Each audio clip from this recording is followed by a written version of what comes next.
Hi, everyone. Hope you're doing well. Well, the overwhelming feeling is that the world today isn't doing very well. The war, the after effects of the pandemic, inflation, heat waves, the upcoming global warming, which seems to be coming faster than expected. And in this reasonably depressing narrative, we've started thinking about technology also as perhaps a more darker force than what we imagine. I remember when I was growing up, um, we were very optimistic about science and technology. Uh, Man had just gone to the moon, the newer cars, nuclear energy, satellites, the green revolution had happened. Uh, you know, Everything seemed solvable, more positive, and we were all very optimistic. Technology was this would bring us this shining new future. Of late, this narrative has become, as I said, a bit dark. Social networks seem to be drowning us, uh, hollowing out a generation. Uh, the atom bomb is in the news again, with Russia threatening nuclear strikes. AI, the biggest technology of our times, seems to be something which we should probably be afraid of. The Terminator-like robots killing us, or at best taking away our jobs. Peter Theil, famously said that what we were expecting is flying cars, and what we got is 140 characters. Now, in all of this narrative, it's very easy to get pessimistic about technology, but I am not. And as I plow this lonely furrow of being a tech optimist,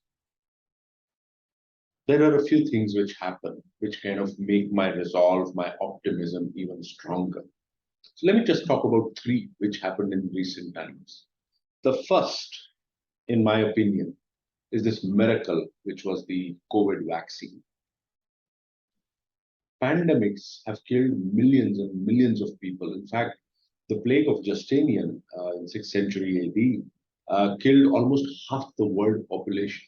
Even recently, in 1918, 1920, the Spanish flu killed about 5% of the world population with about 50 to 100 million deaths. This particular flu, the COVID flu, could have been far worse. It could have killed hundreds of millions of people, maybe even more than a billion. But what saved us was this amazing miracle where the protein in our cell, mRNA, was used to uh, actually protect us from this virus through the efforts of some amazing scientists and technologists. We got this vaccine in double quick time. DNA sequencing happened in 2 weeks. Powerful AI engines figured out the spike protein, and we got a vaccine in double quick time. And the world, in 2 short years, was saved from destruction. Very difficult not to be optimistic about that.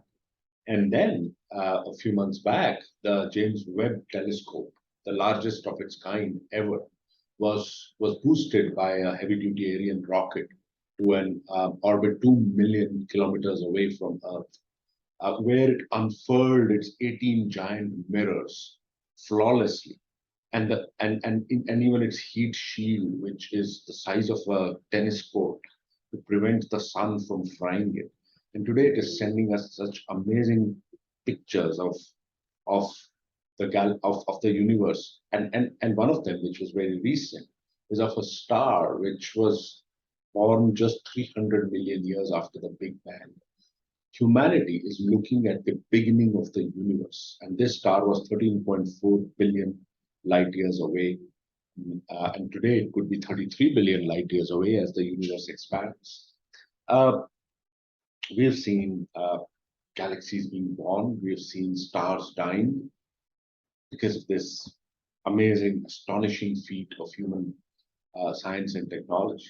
And then the last one, which is the most recent, which actually prompted me to do this little video, is to me the single greatest achievement, if it may, of artificial intelligence, of deep learning, when Google DeepMind uh, announced that its AlphaFold 2 AI engine could pretty much predict the structure of every known protein in the human body, and that's if I remember right, more than 100 million proteins. The way proteins fold, proteins are the building blocks. They build us. They are what makes our bodies, and the way they fold really decide what they do. And if they fold a little bit wrong, they can cause horrific diseases.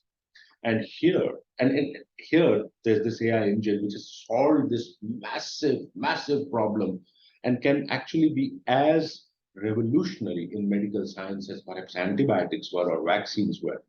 And some of these proteins, about a third of them, the prediction is accurate to an atomic level, which basically means that we can do drug development in a very different way, in a much faster way, in a much more accurate way than we've done so far.